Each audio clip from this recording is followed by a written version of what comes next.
kwezi hanyuma mbwira uburyo utangiye gushwana n'abakristo urumva nari aho kugira ngo ubake ibya Kayizari banzu unyumve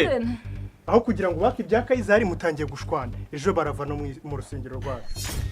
urumva nari muhaye $1 ngangurane inde wahaga $1 uriya igice yatu $1 icitse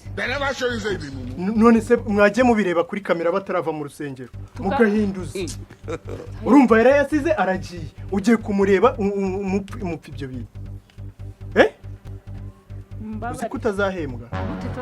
none ntabwo twihaye intego ya miliyoni buri kwezi ariko pasa reka ubu ngubu yari bwagereho reka nkubaze umurimo n'uw'Imana wose wowe udutegeka uri umukazi wabaye intere Imana ni ya data twese tavuga hari kibazo cy'ijuru mukazi uba wicaye uhaye umanyura imitsima je ndi mu murimo mukasi ariko uzi ko nakwirukana ayiwe oya jewe ndi hano kuba nge mpagaze hano no kubera Imana ndabahagarariye mwese bivuze ngo ibantumaho n'abakristo bose je mvuge naje ukatuma ku bakristo nanjye nkagutuma sibyo se Imana yatumye Yesu ashaka bigisha buri mwaka mutumye indura rero tugusenga umva rero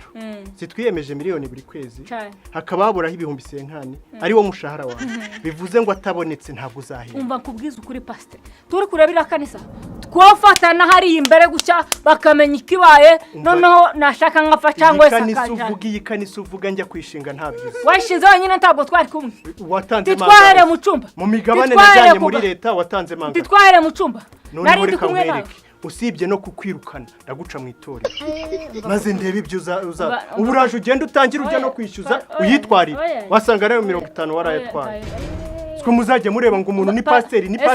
mugashaka kwigira ese warese kunaka siko nagukubita washaka ukajya kundega wowe ariko Yesu yagukorema